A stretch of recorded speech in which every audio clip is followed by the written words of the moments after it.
Hello and welcome back. And this time we're learning about water and electrolytes. So again, you may be asking, what are we learning about? Well, we're going to learn about those little minerals that are charged both in our food as well as in our body, the electrolytes themselves.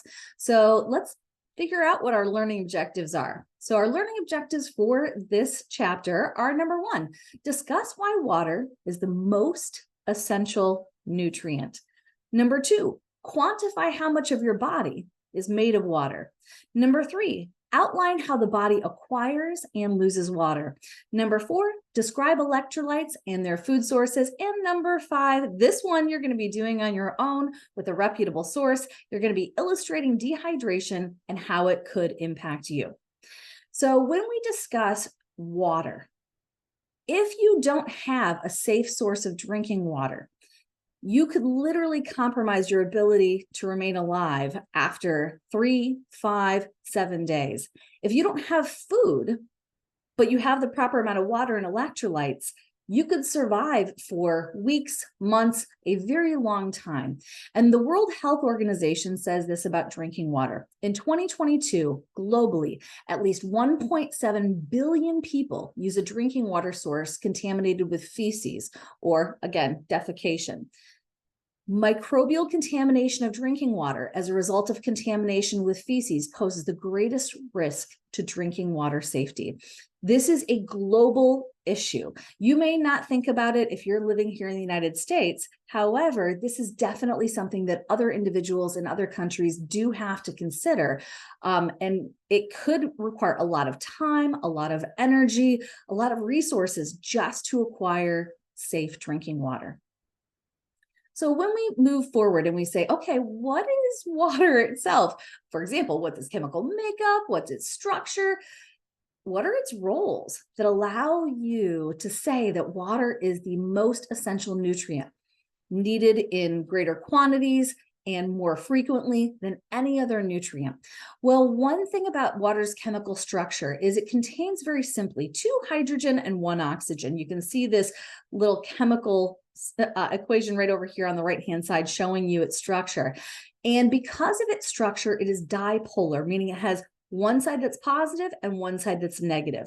With the one side that's positive and the one side that's negative, it allows for many structures or many, again, ions as well as compounds to dissolve in water. Most things would be water soluble. For example, proteins, such as the proteins in egg whites, are water soluble. That's what makes that egg white runny. Carbohydrates, you can think about table sugar and you put it in water, you stir it up and it dissolves. And today we're going to be discussing electrolytes. You might think about table salt or salt that you have in a salt shaker. And if you put that into water and you stir it up, it will dissolve in water as well. So we want to understand why this is so important. What roles does water have that are vital? And the term vital means it's needed for life. Well, we have many roles listed here. Joint lubrication, you can think about your shoulder and how it moves with ease. And ultimately you have synovial fluid, or again, a water-based liquid in that joint itself. Also, we have protection. The brain itself is floating around in the cerebral spinal fluid, and it allows the brain to be cushioned. The last 3 that we have listed here are not merely roles of water, but they are vital roles of water.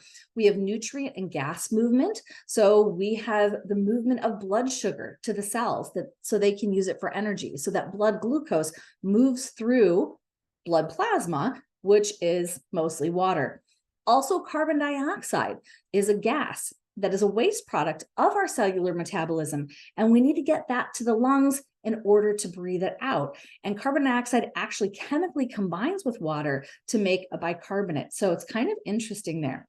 We also have waste movement, so we can have a very high sodium meal, and then with that very high sodium meal we can have too much sodium in the bloodstream, and so it becomes something that we want to get rid of, and so you can urinate out extra sodium in that water-rich urine.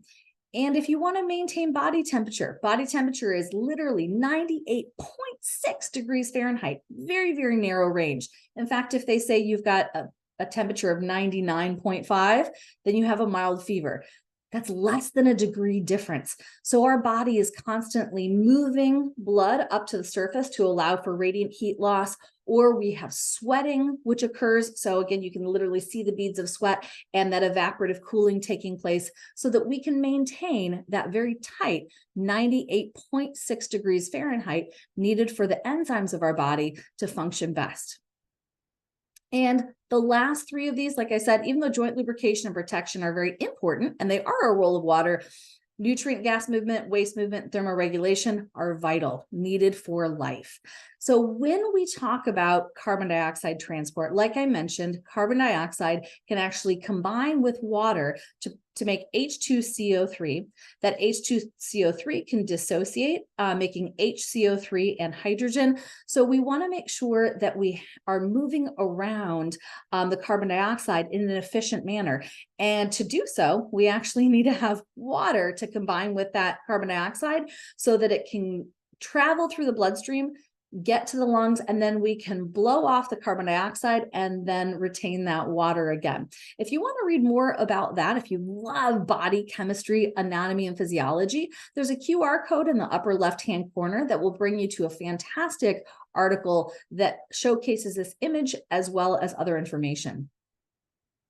And I also want to talk about how we can urinate out extra sodium or other waste products. Like we said, waste movement is essential. And so if you're over consuming sodium, it can actually lead to a water electrolyte imbalance a little bit. So here's my beautiful daughter, Savannah, and myself on prom night. We didn't go to prom together. I was just there with pictures. And you can see her form-fitting dress, this little mermaid dress. And with that, we drove up to the Chicagoland area. She hadn't eaten anything the day before, or not too much. And then the morning of, she wasn't too hungry for breakfast. So we drove up to the Chicagoland area, and Savannah doesn't have a lot of glycogen in her liver. She is lower in sodium than she otherwise would be. She's still healthy. She's still functioning, but she's trying on these dresses, and this dress fits her beautifully. And we buy it from a place that you cannot return it. There are no returns whatsoever. And they said, "Are you sure you want this dress?" She's like, "Yes, yes, yes." So then on the way home, she asks if we can stop by McDonald's. And I'm like, "Yeah, that's not a problem." So we stop by McDonald's, and she consumes a Big Mac with cheese, pickles, and ketchup. She gets a large fry, and then she drinks this big lemonade. She doesn't have to go to the bathroom, which is kind of confusing at first, until you think about the fact that she overconsumed the sodium, and her body starts retaining the water. So it's wanting to excrete the excess sodium, but for a moment, because the sodium level in her bloodstream rose, the water kind of holds on to that sodium, and she was bloated up.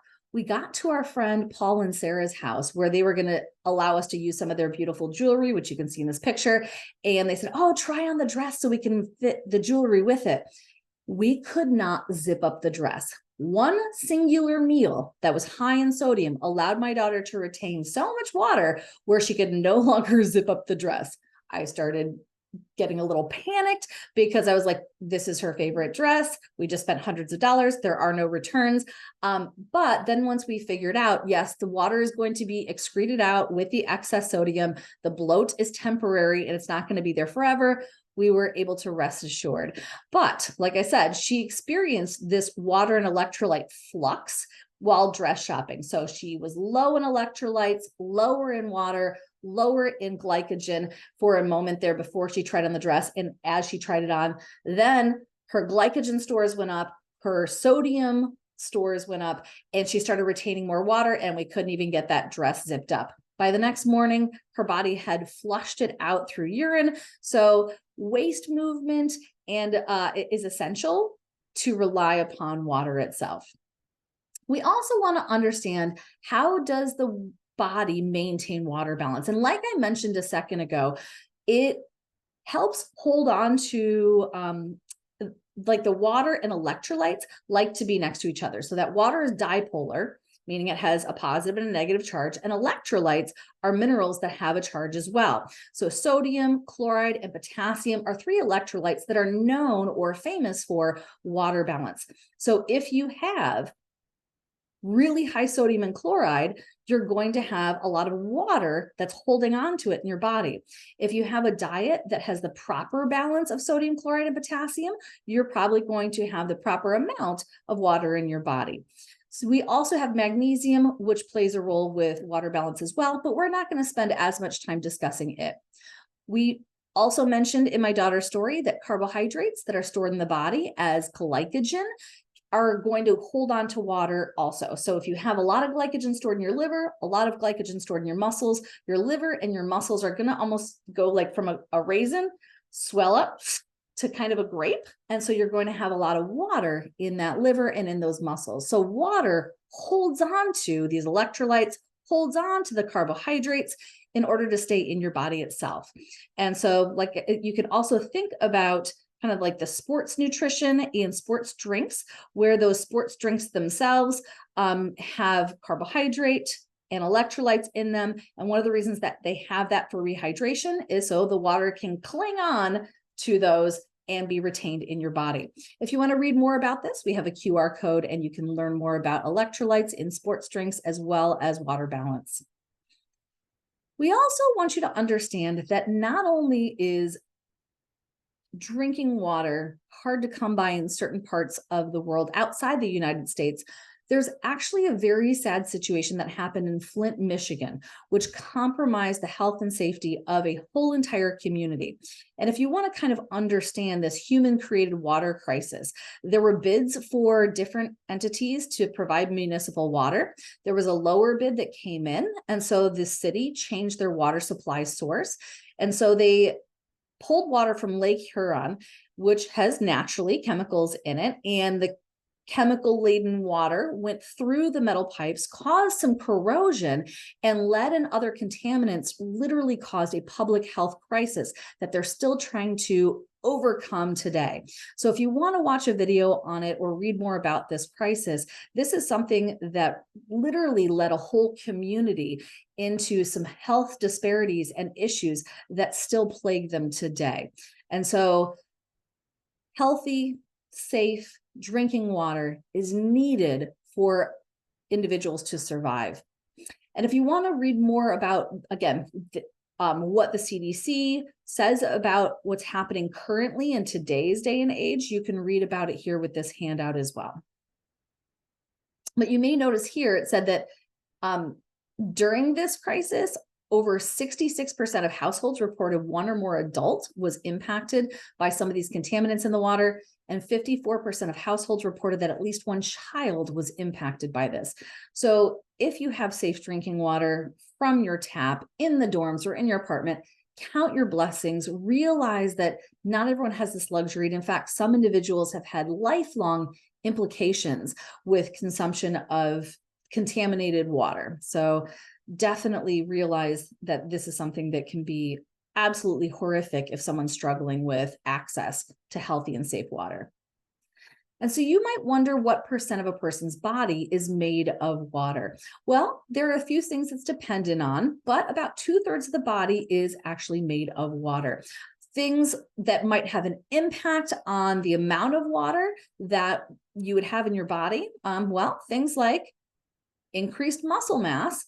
Muscle has a lot of water associated with it. So if you have an increase in muscle mass, that's going to allow for an increase in the percent of water that you'd have in your body. In the same vein or in the same conversation, your body is a ratio of lean to fat tissue. So if you have a decrease in adiposity or a decrease in fat tissue, you're actually going to have, again, more muscle, relatively so, and again, more water. If we have more glycogen in our liver and in our muscles, we're going to have more water that's being able to be held onto with that glycogen. If we have an increase in mineral consumption, like we discussed with my daughter, that's going to increase the amount of water that you have retained in your body. And just in general, if you're having salty foods, even though, again, the salts are a mineral, more specifically here in the United States, having those salty foods is going to temporarily increase the percent of water that you have in your body. And if you're wondering what Mayo Clinic says about how much water you should drink daily, I know some people are like 8 glasses of water, 8 glasses of water. Keep in mind, most healthy people can stay hydrated by drinking water and other fluids whenever they feel thirsty. For some people, fewer than 8 glasses a day might be plenty. Other people, they might need more. So it varies from person to person for a variety of reasons. And factors that may impact water needs are how much are you exercising? Not only are you sweating more, you are actually breathing more. And so you're going to be losing water both of those ways. The environment, is it a hot environment that you're dealing with? If the temperature is really high, you're going to be losing more water that way. And your overall health, if you're an elderly individual with very thin skin and taking diuretics, then diuretics job is to have you lose water. And so you've got a variety of things going on there. So you lose more water through your thin skin. The diuretics have you urinate out extra water. So a lot of things to consider. And if someone is pregnant, they're going to need more water to maintain that healthy pregnancy. And if they're breastfeeding, they're losing water through that breast milk, and therefore they're obviously going to need to replenish with more water. So as we continue on, if you're going, I'm not sure if I am hydrated or not, how do I even find out? How do I check my hydration status? Well, we have signs, or again, things you can see or measure, or symptoms, things that a person feels that are associated with dehydration. One thing that's really easy to do is to check your urine color. So if you urinate into a clear plastic cup, like they would have at a doctor's office, you can use a urine chart and you can figure out how dehydrated you are. Also, if you're noticing that you haven't gone to the bathroom and urinated in hours and hours and hours, that might be an indication that maybe you're a little dehydrated. If you're thirsty and your mouth is parched, I'm going to take a sip myself. That might be an indication that you need to consume more water for your proper hydration. Chapped lips, dry mouth, dry skin, flushed skin where it's like kind of blotchy and just not looking quite right might be an indication. Headache. So you might think, oh, my headache is because of something else. It may be just that you're dehydrated. Nausea, if it gets really bad, fainting, or even just generally feeling tired can be a sign or a symptom of dehydration. If we're talking about going into the doctor's office and they're looking at your blood pressure and your blood pressure is unusually low and you're having other signs or symptoms of dehydration, that low blood pressure might be caused by the lack of blood volume that you have. So less water in your body means less blood, means less blood, a lower blood pressure. And because you have less blood and you're needing to like circulate it, your heart has to work a little harder. So you can even have a higher heart rate in these situations. If you're going to be checking your urine for hydration status and you're wanting to say, am I hydrated? And you urinate into a clear plastic cup, you'll notice that we have this light amber color, yellow color, or like a little bit yellow-orange color that would indicate that you're hydrated. If you are dehydrated, you might have urine that has a slightly different color. That's going to be more like orange juicy color all the way to like a dehydrated tea. If you have something where you're extremely dehydrated and it starts to look like light brown, definitely I would start eating foods that are very high in water and electrolytes. I would slowly sip on water. Don't chug water. You can have issues with that we discussed earlier in the semester, but definitely get that water into your system in a variety of different ways. Food, drink, just make sure you're taken care of. And if you are very concerned about it and you're having some of these extreme signs or symptoms, such as, fainting, extremely high heart rate, extremely low blood pressure, it might be time to get into the doctor's office and see if an IV or intravenous fluids are needed. There are other ways that you can check hydration status. One of these is looking at the signs and symptoms we previously discussed. If you're in athletics and you're a coach, you can have your athletes weigh in advance of a practice under hot conditions with a long and strenuous exercise, and then you can have them weigh out. And if there's a significant change in that weight, likely it's due to water loss. Here we have an image of testing someone's skin turgor. So in elderly patients who you might presume are dehydrated, you can pinch the skin and hold it up. And if it tenses like you see here, or it doesn't go back to its normal state, then you know that that is probably going to be something you need to look into a little bit further for their health and well-being. And when we're discussing water balance, we want to understand that in water balance or water equilibrium, water in equals water out. With most of you, that should be the case on a daily basis. And we can get water in by our drinks, food products, and even our body creates what we call metabolic water. So those metabolic reactions that occur in our body actually produce water as a side effect. We can lose water many different ways. One is insensible water loss, which we'll discuss a little bit more, but that's more or less water lost from your eyes, water lost from your breath, things that you're not thinking too much about. We also have sweat. Sweat you can actually see as droplets. So rather than insensible water loss where your skin might lose some water from the palms of your hands and your lungs or your eyes, sweat you can actually see the droplets of water. And that is definitely something, yeah, I'm losing water. It's going out of my body. Urine as well as feces. So let's discuss each of these in a little bit more detail. When we talk about the way we can get water for our body, like we mentioned, one is food, one is drink, and a third is metabolic water. With food, we have foods like fruits and vegetables, and these fruits and vegetables have a very high percentage of their weight in water. For example, lettuce is 96% water, cucumbers 95% water, zucchini 94% water, strawberries 91% water, watermelon is actually lower than these others, but it's still ranking pretty high at a 92% of its weight by water. We've got cantaloupe, peaches, oranges. And if we're talking about water from drinks, it's kind of interesting. Well, we know that water is 100% water, but something like coconut water might have a lower percent of its weight by water than some of our fruits and vegetables we just discussed. Who knew? And if we move forward, things like a chicken broth or a bone broth might have 92% of its weight in water. Skim milk has 91% of its weight in water. And when we're discussing ourselves or even like little lizards in the desert or other animals, all of us can take advantage of what we call metabolic water. So metabolic water is produced through cellular metabolism. So just natural cellular processes that we use things for energy are going to produce water as a byproduct. So you might wonder how these animals live in the desert. This is one of the ways they do it and don't die from dehydration. It's because they literally have a situation where they can create metabolic water. It's kind of cool. So when we continue on and we want to know what ways the body can lose water, we want to know a little more detail. Like I said, that insensible water loss happens with our skin. Even though you might touch your skin, you might think it feels dry. You're actually losing water quite a bit through water vapor. The bottom of your feet and the palms of your hands are a place you can feel it a little bit easier. If you ever took a chemistry class or biology class and they have those black desks or the black bench tops and you put your hand on it and then you lift it up and you can see the line or the tracing of your hand, that's insensible water loss. We also have our lungs. If you ever blew on glass and went, and then you drew your little name in it or a number or a little heart like I love you, that's insensible water loss that's happening all the time. And even your eyes, you're constantly losing water through your eyeballs themselves. They are moist. We also have sweat droplets, which you can see. They can bead up on your forehead. You can see the color change in your shirt or your shorts. You can actually feel sweat drop down the back of, the middle of your back there.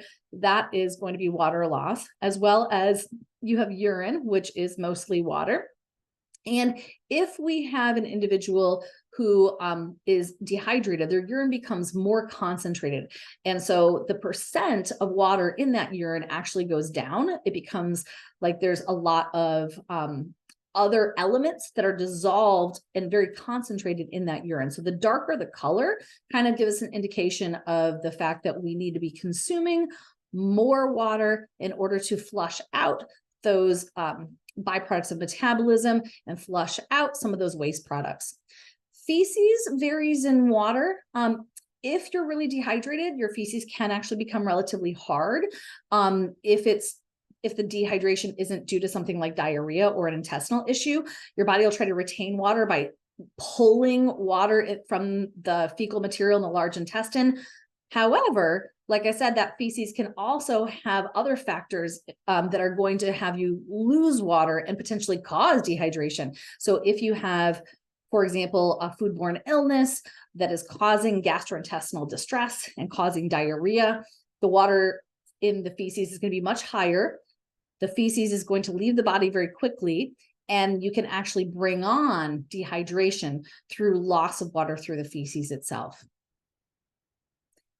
And you might wonder, what is that water balance equation again? Can you give it to me in more detail? And yes, we're a math class, and in math classes, I love talking about kind of these equations. So water equilibrium is just very basically water in equals water out. So if we're going to be taking all these different constructs, food, drink, and metabolic water added together is water in. Water out is the insensible water loss, water through sweat, water loss through urine, and water in feces. That's going to be the water out. And so with this, there are times we might want to hold on to more water, and we might want to rehydrate. So if we have exercised, our water in, we might want to have greater than our water out. On the flip side, there might be times we would want to lose water.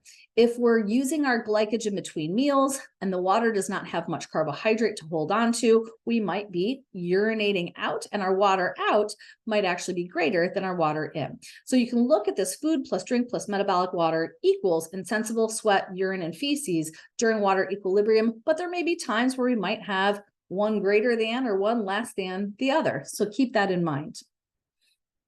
And I do want to give you some examples from my life. Students have said that these examples really make them better understand what's going on. So I had a situation where I was a landscaper at Cantini Greens in the Chicagoland suburbs, and I worked during the summers, and I was landscaping during a really hot August day. I did not bring a water bottle with me, and they asked me to take a little boat to this cute little island where they had this big sign that said Cantini, and they made it with these little bushes, and so you'd have to trim them. And I'm out there planting flowers, and I'm out there by myself working in this hot August sun. I'm sweating for hours and hours.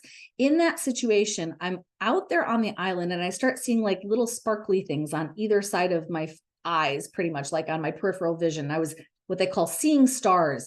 I got very lightheaded. So I was like, okay, I was almost like losing my balance. Also, I observed salt crystals on my arm. Not good when you have salt crystals that you can see visually on your arm, because that means that I stopped sweating. So I'm having this scenario where all of a sudden my situation becomes very dire, because if I'm not sweating, then I start overheating, and we get into a situation that can be very extreme. I become nauseated. And at that point, I knew I needed to get off that island and to a situation where I could cool off and rehydrate properly. As I was paddling from the island to the other side, my muscles were cramping up, because our muscles rely on a proper water electrolyte balance. Muscle meaning my heart, muscle meaning my diaphragm, muscle meaning my skeletal muscles. And we will discuss all these in a little bit more detail soon. And so when I was in that situation, we were very concerned about heat stroke or heat exhaustion. So if you're someone who is going to be working with athletes or in the health professions, I do want you to realize that I was struggling with kind of that heat exhaustion, but I was quickly moving into heat stroke, where we almost needed to call 911 in order to make sure I was in a safe space. Because what will happen is you start getting hotter and hotter and hotter. Your body temperature rises to the point where the enzymes in your body don't function properly. And then you can literally die from getting overheated because you don't have that proper water electrolyte balance, and you're in this hot environment, unable to cool off. So learn more about this so you can better equip yourself as well as those around you. So now that we talked about this fun bit of information with water, we've touched a little bit on the electrolytes, but let's revisit the definition of an electrolyte. So an electrolyte, very simply, is a charged mineral that's in a solution, and we want it kind of in a proper ratio. So when we're talking about the charged minerals, the three that I'd like to discuss in more detail are sodium, chloride, and potassium. These three are the three major minerals that we are going to be discussing that have to do with water balance in the body. When we talk about it in the body, it is in a solution. Also, when we talk about the food, it's in a solution. So we can have these charged minerals, these electrolytes, in our drinks, in our food, in our body. And if it's in our body, we can have that fluid or that solution being inside of our cells or intracellular, or that fluid being outside of our cells or extracellular. In the body, we need to have the proper location and the proper proportions of water to sodium, to chloride, to potassium, or else it can be very, very scary for the body. The body can't function real well if you either have too little water relative to those minerals, too few minerals relative to the water, or again, a mineral imbalance. Any one of these things can cause a major issue with this electrolyte balance. So when we talk about these electrolytes and how they help with water balance, it does help to understand the body cell. So here we have a cell, and you'll notice with our cell here, we've got a little sodium on the outside. So you can think about your cell, and you can think about putting like table salt kind of on your cell itself, like a little table salt. So sodium chloride are the two elements that collectively make table salt. They're in higher concentration outside of your cells, so in this extracellular fluid. On the inside of our cells, we have a higher concentration of potassium. So we want this ratio of sodium and chloride being high outside of our cells, potassium being high inside of our cells. Because if we have a muscle cell or a nerve cell that needs to do its job, what it does is it allows for this electrolyte balance to flux for the muscle to contract, or to flux to allow for the nerve to send an impulse. That's why we have these concentrations where they are. And we even have this like sodium potassium pump on the edge of our cellular matrix so that it can make sure that those ratios are where they need to be so that our cells can do what they're supposed to do.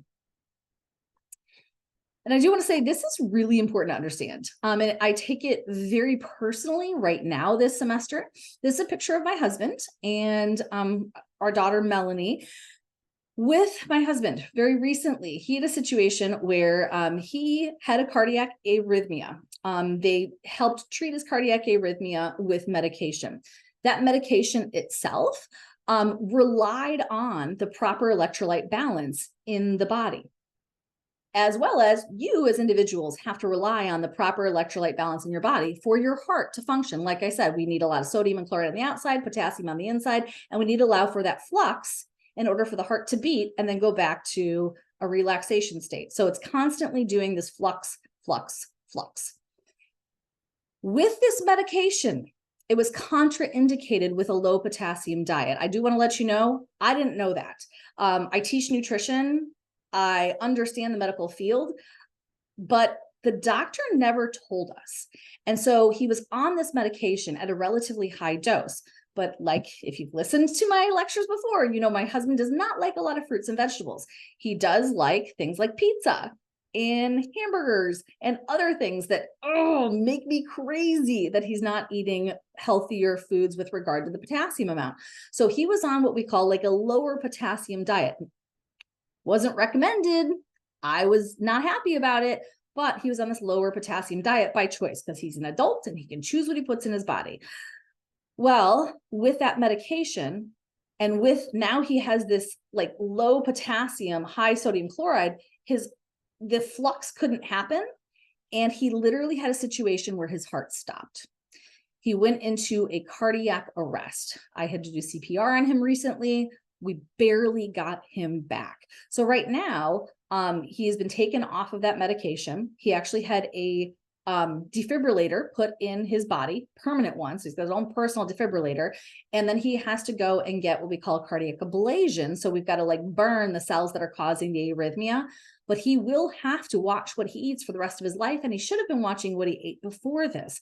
So this is why I say this is critically important. I almost lost a loved one recently due to an electrolyte imbalance. And like I said, if you don't know CPR, I highly encourage you to learn it. I'm about to give extra credit to all my students if they go and get certified, because that's the only reason my husband's here, because I had to do CPR on him until EMS came. It took 5 shocks to get him back, as well as some epinephrine and and more or less they got him back. But without a lot of medical intervention, this would have been a very different story. So let's learn about some food sources, sodium, chloride, and potassium, so that you can help prevent something like an electrolyte imbalance in your body. Likely it's not going to be as critical for you. You're probably not going to go into a cardiac arrest. However, we do want to make sure all of your cells are functioning to the best of their ability. So when we talk about the sodium, you can think about salty foods. When you talk about chloride, again, salty foods, because you think about sodium chloride, table salt. So things that are high in sodium traditionally are high in chloride. Things that are high in potassium are fresh fruits and vegetables. So let's go a little deeper and learn about examples. So foods high in sodium are things like salty snacks, ramen, and most other soups. Soy sauce, very high in sodium. Processed meats, cheese, canned vegetables, many of them, you can look at the nutrition facts panel, many of them are very high in sodium. And so if you're wondering what foods are high in sodium, the nutrition facts panel actually will tell you exactly how many milligrams of sodium are in each serving. So pay attention to that. Also, we have foods high in chloride. So foods that taste salty are also high in chloride, like our salty snacks, our ramen and other soups, our soy sauce, our processed meats, our cheeses, our canned vegetables. So generally, these are the same foods that are high in sodium itself. And if we want to understand foods that are high in potassium, well, let's think about our drinks. Things like coconut water and milk actually have a significant amount of potassium per serving. Tubers, like our sweet potatoes, our beets, and our white potatoes, extremely high in potassium. In fact, they're higher than things like bananas. Kind of crazy. We also have vegetables such as spinach, broccoli, and peas, which are very high in potassium. And we have fruits like bananas, oranges, and technically tomatoes are a fruit as well. And so we'll include them in the conversation. So it's very easy if you balance your diet properly and decide to consume rich foods like our tubers, our vegetables, our fruits, and select drinks that are high in potassium to maintain a fantastic ratio of sodium and chloride to potassium in your body to allow for best performance. So I do want to tell you about my marathon experience. So here's a picture of my sister Bonnie and myself. This was just a color run that we had done, but previously I had done many marathons. And so in my marathon, if you've gone to road races, I don't like the Gatorade that they have there or the sports drink that they have there. It's always a mix. And they always have the ratio off. So if you drink it, it's either way too sweet or it's way too dilute, and you never know what you're going to get. So I often opt for just having the water. So when I decided to run a marathon, I ran the Chicago Marathon, which is 26.2 miles. So hours and hours and hours of exercise. I did not consume an electrolyte beverage. So I was merely just having water in that situation. Because I was losing water as well as electrolytes, mostly sodium through my sweat, and I was only replenishing with water itself, I caused what we call hyponatremia, or too low blood sodium. Not a good situation. I started having muscle cramps when I was going to like mile 18. They were holding up bananas, and bananas will help with hypokalemia or low blood potassium. But I'm someone who I already consume quite a bit of fruits and vegetables, so that wasn't going to help me so much. I was so imbalanced with my water and sodium in my body.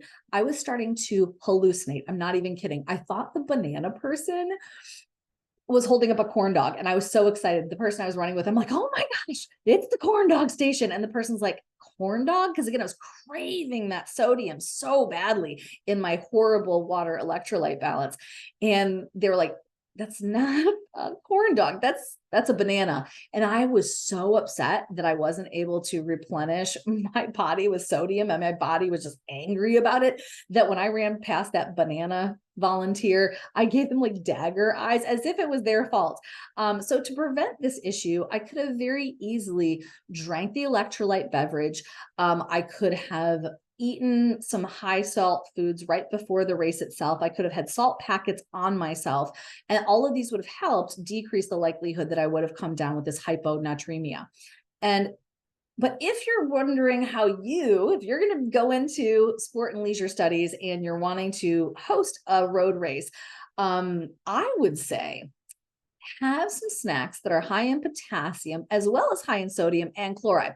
So if we have something like, let's say, some fingerling potatoes, those are very high in potassium. And then if you sprinkle the fingerling potatoes with a little table salt, and then maybe allow someone to dip it in a little cheese, that would be a fantastic race day thing to have along the long race. So again, you're replenishing the potassium, you're replenishing the sodium, you're replenishing the chloride.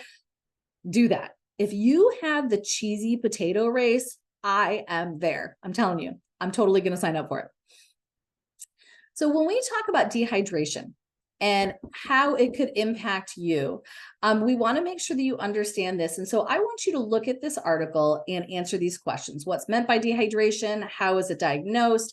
What are the levels of dehydration and their treatment? What is the fastest way to cure dehydration? And when should you seek out the emergency room? And with that, I wish you the best in your journey in understanding this, and let me know how I can help as you answer the questions that are in your book.